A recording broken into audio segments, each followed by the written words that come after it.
Year 3, English Lesson 9, Ottoline and the Yellow Cat. Our word of the week this week is extravagant. The definition means to exceed in what is reasonable or necessary. It was rather extravagant to buy both dresses. Write this down for next time. Chapter 7. The Yellow Cat opened the door. An extremely large lady was standing on the doorstep.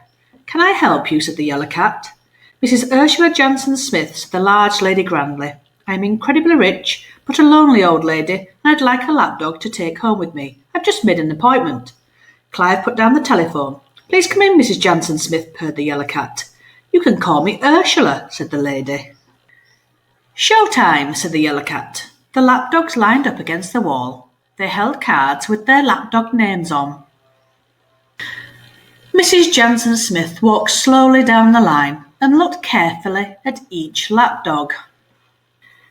"Can I just say what an exquisite hat you're wearing, Mrs. Jansen-Smith," purred the Yellow Cat, rubbing her paws. "And what a simply stunning outfit." "My hat," said Mrs. Jansen-Smith. "Do you like it? It was a present from the Emperor of Gerland. And these things, they're straight from the laundry. I just threw them together." Mrs. Jansen-Smith stopped in front of the last lapdog. "I'll take this one," she said. "Excellent choice," purred the Yellow Cat. "Bimpy Bottlenose II, Emperor of Heligoland, is a pedigree Norwegian lapdog." "It can get very wet in Norway," said Mrs. Jansen-Smith thoughtfully. "Send me the bill. Apartment 243, the Pepperpot Building, 3rd Street. When Mr. Monroe got back to the apartment 243, he found a postcard on the doormat. He picked it up and went to Ottoline. She was busy writing in her notebook.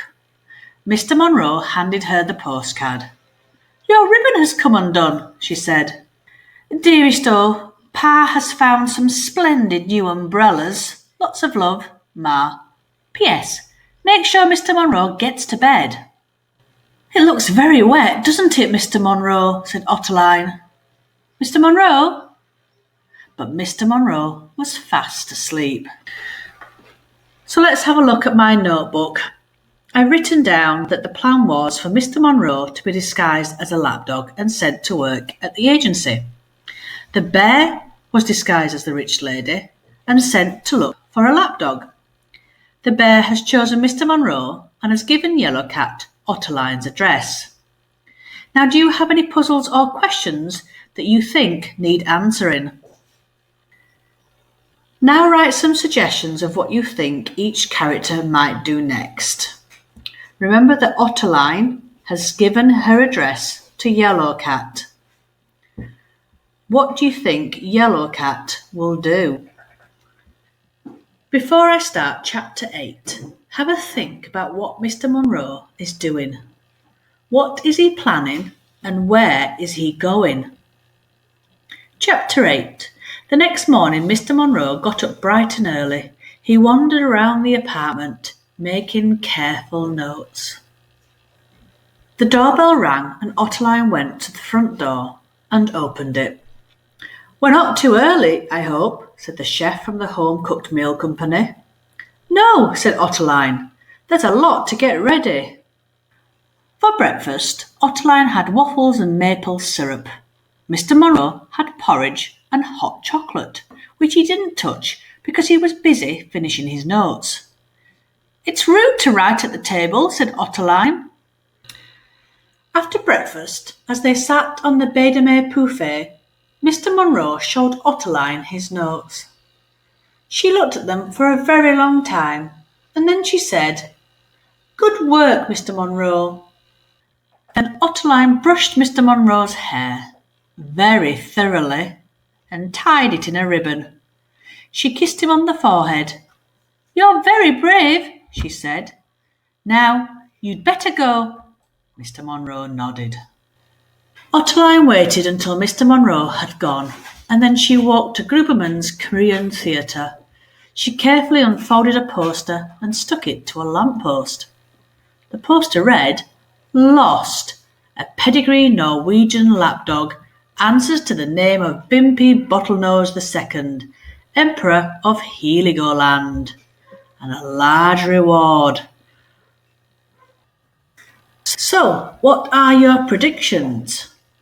Why have they put a poster up saying that Bimpy Bottlenose II is lost? And where has Mr. Monroe gone? What is going to happen next? Mr. Monroe knocked on the warehouse door. "Hiya, Nosy," the yellow cat said. "You're a fast worker." The gang crowded round. "OK, show me what you got," said the yellow cat, and Nosy handed her a piece of paper. This was the piece of paper that Mr. Monroe handed to Yellow Cat. You can see that it is a detailed plan of Ottoline's apartment, and in the bottom corner you can see an X in red that marks the place where the jewels are kept. The yellow cat looked at the drawing for a long time. "Excellent work, Nosy," she purred as she left the room. "Excellent." "Welcome back, Snarler McTur. Feeling lucky?" Nosy nodded and sat down at the table with the other lapdogs. Butch Hurlberg dealt the cards. "Didn't take you long to give your owner the slip," said Rupert the Fang. "Very careless, some of these ladies."